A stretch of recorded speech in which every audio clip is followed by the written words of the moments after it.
Once upon a time, a brave warrior by the name of Karl was sent on a quest to slay the foul dragon prowling the northern mountains. Karl knew he was not the first to be sent out on this quest, and like his predecessors, he might not come back from it. But Karl was dedicated. In the name of his king and the glory of the kingdom, Karl rode off to the last place this foul dragon had been seen.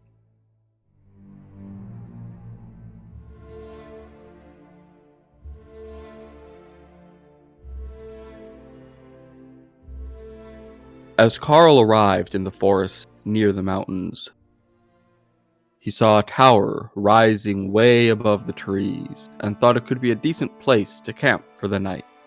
As he approached, he heard noises from a group of people.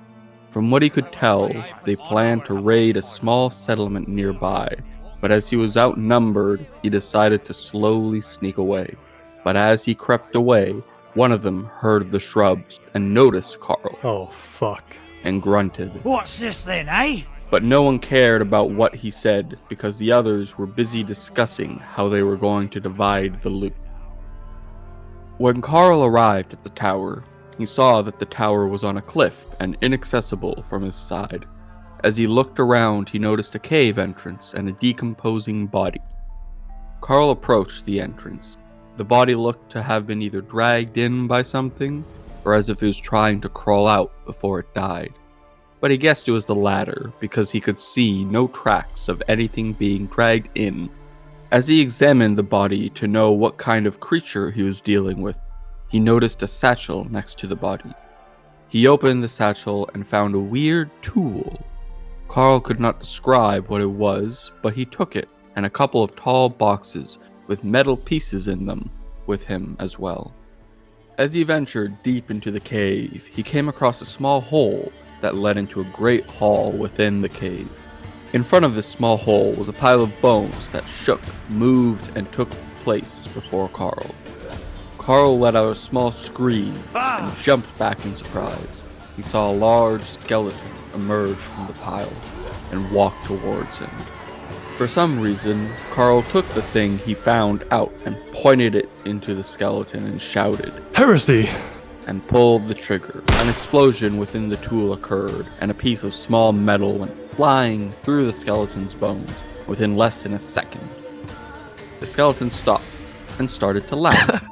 Dude, that was so cool. And man, you should have seen your face, man. You were so scared. Whatever, dude. I forgot to introduce myself. My name is Magnus. Karl, still in terror, pointed the gun at the skeleton again. "Undead filth, be gone!" And pulled the trigger a few more times. One of the bullets went crashing into the skeleton's skull, and all of the bones came crumbling down, banishing the skeleton.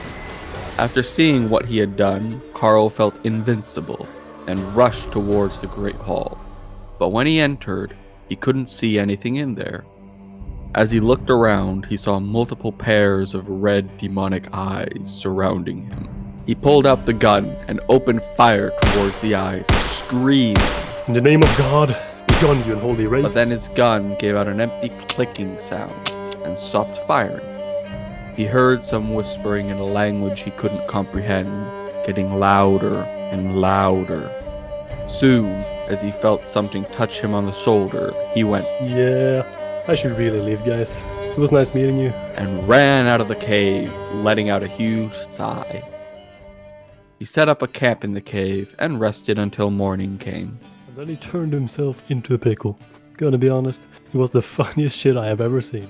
In the morning, after some more walking, he heard a roar come from the sky. He looked up and saw the monster flying above him, and without knowing what he was actually doing, he managed to quickly reload his gun and shoot the dragon.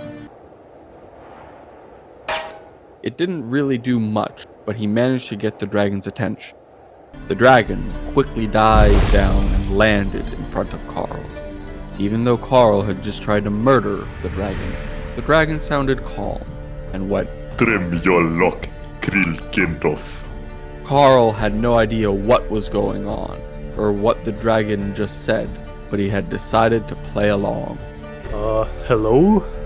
I know why you are here. In the name of King Malbert II, I'm here to slay you, foul dragon. There is no need, good old Kindorf, for we can come to an agreement. I do not negotiate with murderous monsters.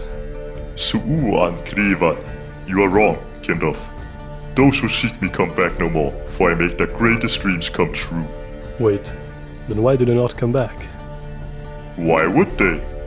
People who come here leave us new people to live a better, happier life. Then tell me, the knight who came to you before me, what happened to him? Gear, Sir Desmond always had a passion for art, but could not be a painter for his father forced him to be a swordsman. I helped him start a new life. He is now a renowned artist in the lands of the Padishah down south. What about the Prince Harold? Su'u Daman Fingoran Moon, heir to the throne of the Volksky. He was desperate, for he was being forced to marry a woman he despised. He came to me. I helped him. He found the love of his life in his journey. He is now with his family, happy as one can be. Those all sound too good to be true. What do you want from them in exchange? Yule, mankind is a pitiful, horrible being with no understanding of honor among each other. I wish to help those who want to be a better human and live in peace and happiness.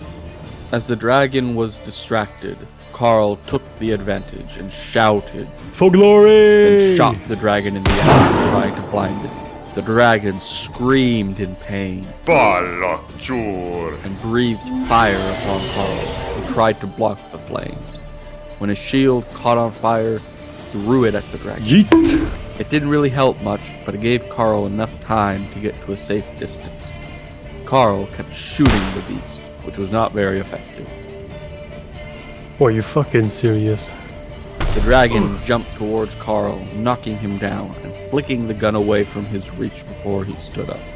The dragon looked into his eyes with disgust and pity. When it opened its mouth to scorch Karl into ash, Karl reached for his sword, hanging at his side, and quickly stabbed the dragon in its throat. The dragon staggered and fell back.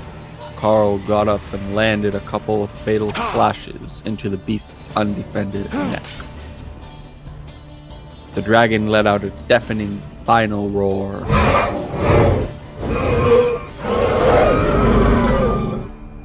and fell to the ground.